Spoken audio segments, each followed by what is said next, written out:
آج ہمیں ہار مل رہی ہے، مگر انشاءاللہ تعالی جب اس حق کے راستے پہ ہم آگے بڑھیں گے، وقت دیکھے گا اور وقت یہ بتائے گا کہ مجلس اتحاد المسلمین کا پرچم انشاءاللہ تعالی ہندوستان کی ہر ریاست میں بلند ہوگا، اور حیدرآباد فخر سے دیکھے گا کہ ہم نے ایسی جماعت کی بنیاد رکھی جو آج ہندوستان کے بے باغ نمائندگی کر رہی ہے۔ حیدرآباد اپنا چھاتا چوڑا کر کر یہ بولے گا کہ یہ ہماری جماعت ہے جو آج ہندوستان کے مظلوموں کی آواز بن چکی ہے، آج یہ وہ جماعت ہے جو ہماری نمائندگی کے ساتھ ہندوستان کی نمائندگی کر رہی ہے، یہ فخر ہمیں حاصل ہے۔ الرجیم بسم اللہ الرحمن الرحیم۔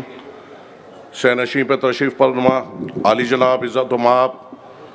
جناب احمد پاشا قادری صاحب، جنرل سیکرٹری کلند مجلس اتحاد المسلمین، عالی جناب عزت و مآب امتیاز جلیل صاحب، ایم پی اورنگ آباد، صدر مجلس اتحاد المسلمین مہاراشٹرا، عالی جناب عزت و مآب ممتاز خان صاحب، ایم ایل اے حلقہ حاضہ، عالی جناب عزت و مآب احمد بلالہ صاحب، ایم ایل اے ملک پیٹ، عالی جناب عزت و مآب جعفر حسین میراج صاحب، ایم ایل اے نامپلی، عالی جناب عزت و مآب معظم خان صاحب، ایم ایل اے بہادر پورہ، عالی جناب عزت و مآب کوثر محی الدین صاحب، ایم ایل اے کارواں، رحمت بھائی صاحب، سلیم بیگ صاحب، سابق میئر ذوالفقار صاحب، حق نذیر صاحب، دیگر قائدین مجلس اتحاد المسلمین، یہاں پہ بیٹھے ہوئے میرے قوم کے بزرگوں، میرے نوجوان ساتھیوں، بس پردہ بیٹھ کر سننے والی میری عزت دار ماں اور بہنوں، السلام علیکم ورحمۃ اللہ وبرکاتہ۔ آج کا جلسے کا عنوان حالات حاضرہ ہے، اور مجلس اتحاد المسلمین ایسے جلسے عوام کے درمیان میں رکھتے ہوئے آج کے حالات آپ کے سامنے رکھتی ہے، کس حالات سے ریاست گزر رہی ہے، کس حالات سے ملک گزر رہا ہے، اور اس کو لڑنے کے لیے مجلس اتحاد المسلمین جو پالیسی بنائی ہے اور جو راستے پہ مجلس اتحاد المسلمین آگے بڑھ رہی ہے وہ آپ کے سامنے رکھتی ہے۔ آج مجلس اتحاد المسلمین ایک بڑی جماعت ہے، ایک طاقتور جماعت ہے۔ مجلس اتحاد المسلمین وہ جماعت نہیں رہی جو پل کے اس طرف کی جماعت تھی۔ مجلس اتحاد المسلمین کا موقف آج یہ ہے کہ ریاست مہاراشٹرا میں مجلس اتحاد المسلمین کے ایک ایم پی ہے، ریاست مہاراشٹرا میں مجلس اتحاد المسلمین کے اراکین اسمبلی ہے، آج بہار میں مجلس اتحاد المسلمین کے اراکین اسمبلی ہے، آج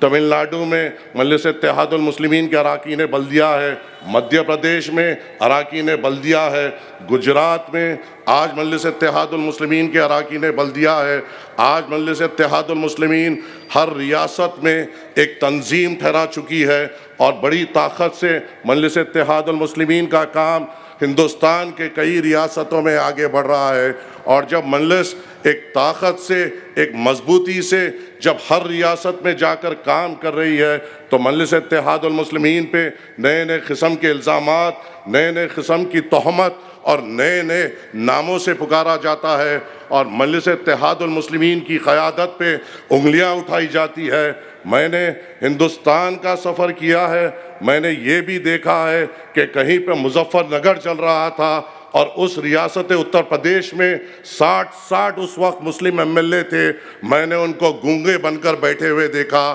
میں نے دیکھا کہ جب یو پی میں مظفر نگر میں ہمارے ماں اور بہنوں کے ساتھ عصمت ریزی کی گئی، ہمارے چھوٹے بچوں کا قتل عام کیا گیا، تو میں نے دیکھا کہ 60 مسلم ایم ایل اے اپنے آقا کی غلامی میں قوم کی وفاداری چھوڑتے ہوئے اپنی آقا کی وفاداری کو قبول کیا۔ تو دوسری طرف میں نے حیدرآباد میں یہ بھی دیکھا جب سالار ملت علیہ رحمہ کا انتقال ہوا اور کچھ وقت ہوئے تھے، ایک فرزند کو، ایک گھر کے بڑے فرزند کو اپنے والد کو تدفین کرتے ہوئے، تدفین کر کے گھر کو آئے، چنتل بستی میں فساد ہوا، تو جب میں نے ایک طرف یہ زرخیز غلاموں کو اپنے منہ چھپاتے ہوئے دیکھا تو میں نے میرے صدر کو، اپنے والد کو خبر میں اتار کر کچھ گھنٹے میں عوام کی حفاظت کرتے ہوئے دیکھا۔ تو میں نے جب دوسری طرف گجرات میں ہمارا قتل عام ہوا تو میں نے دیکھا کہ نانہاد سیکولر جماعتیں ہم سے منہ پھیر لیے،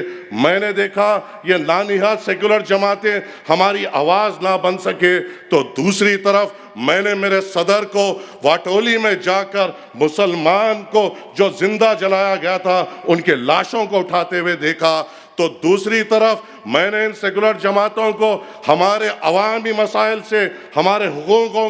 کو اٹھاتے ہوئے کبھی نہیں دیکھا۔ تو میں نے یہ بھی دیکھا کہ گھر میں بڑی بیٹی کی شادی رکھتے ہوئے اس صدر نے آپ کا اور میرا فرض نبھاتے ہوئے اس پارلیمنٹ میں ہماری شریعت کی حفاظت کی کوشش کی۔ میں نے ایک طرف یہ بھی دیکھا کہ اے نانہاد سیکولر جماعتیں جو ہمیشہ ہمارے موضوعوں سے بھاگتی ہے، ہمارے مدعوں سے بھاگتی ہے، مگر جب ووٹ لینے کا وقت ہوتا ہے نئے نئے الزامات سے نوازتی ہے، اور ہماری آواز اٹھانے تیار نہیں، ہماری طاقت بننے تیار نہیں، ہمارے آنسو پوچھنے تیار نہیں، ہمیں ہمت دینے تیار نہیں، مگر تنقید کریں گے تو اس پہ کریں گے جو آپ کے آنسو پوچھ رہا ہے، تنقید کریں گے اس کو کریں گے جو آپ کی ہمت بن چکا ہے، تنقید کریں گے تو اس پر کریں گے جو نوجوانوں کو حوصلہ دیتا ہے، تنقید کریں گے تو اس پر کریں گے جو آپ کو ہمت دیتا ہے آگے بڑھنے کی، تنقید کریں گے تو اس پر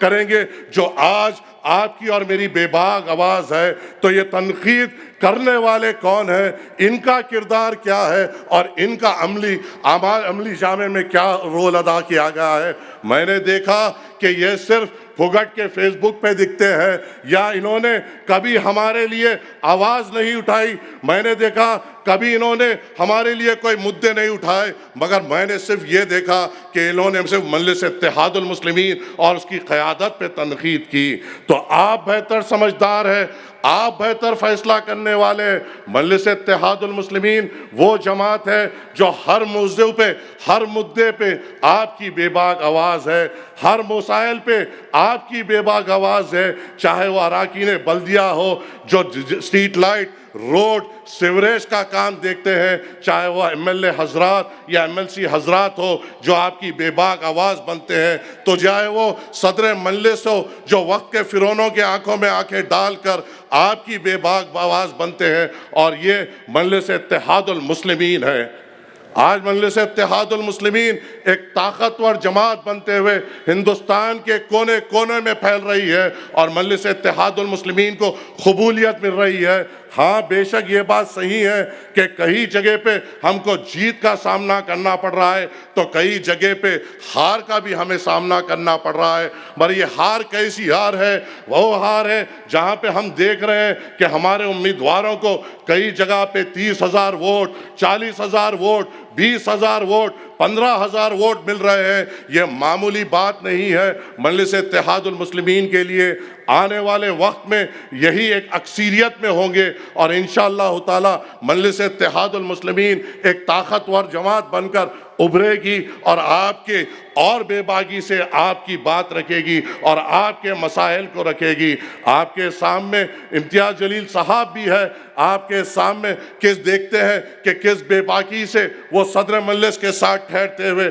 اپنی بات رکھتے ہیں۔ تو آپ کے سامنے احمد پاشا قادری صاحب، جعفر حسین میراث صاحب، احمد بلالہ صاحب، ممتاز خان صاحب، معظم خان صاحب اور کوثر محی الدین صاحب بھی ہے، جو وہاں پہ ایوان اسمبلی میں قائد مقررہ کے ساتھ ٹھہر کر آپ کے لیے لڑتے ہیں، آپ کی بے باک آواز بنتے ہیں، اور وقت کے حکومت سے لڑتے ہوئے آپ کی سہولتوں کی بات کرتے ہیں، اور مجلس اتحاد المسلمین اسی مشن پہ آگے بڑھ رہی ہے۔ بے شک کئی الزامات سے ہمیں نوازا جائے گا، مگر ہمیں ان الزامات کی فکر نہیں۔ ہمارے پیچھے جو صدر مجلس کا مشن ہے، ان کے جو ارادے ہیں، ان کے جو حوصلے ہیں، اس کو لے کر ہم آگے بڑھیں گے۔ آج ہمیں ہار مل رہی ہے، مگر انشاءاللہ تعالی جب اس حق کے راستے پہ ہم آگے بڑھیں گے، وقت دیکھے گا اور وقت یہ بتائے گا کہ مجلس اتحاد المسلمین کا پرچم انشاءاللہ تعالی ہندوستان کی ہر ریاست میں بلند ہوگا، اور حیدرآباد فخر سے دیکھے گا کہ ہم نے ایسی جماعت کی بنیاد رکھی جو آج ہندوستان کے بے باک نمائندگی کر رہی ہے۔ حیدرآباد اپنا چھاتا چوڑا کر کر یہ بولے گا کہ یہ ہماری جماعت ہے جو آج ہندوستان کے مظلوموں کی آواز بن چکی ہے۔ آج یہ وہ جماعت ہے جو ہماری نمائندگی کے ساتھ ہندوستان کی نمائندگی کر رہی ہے۔ یہ فخر ہمیں حاصل ہے، اور اس فخر کے ساتھ ہمیں مجلس اتحاد المسلمین کو اور مضبوط کرنا ہے، اور آگے لے کے جانا ہے، اور مجلس اتحاد المسلمین کو طاقت بخشنا ہے۔ السلام علیکم ورحمۃ اللہ وبرکاتہ۔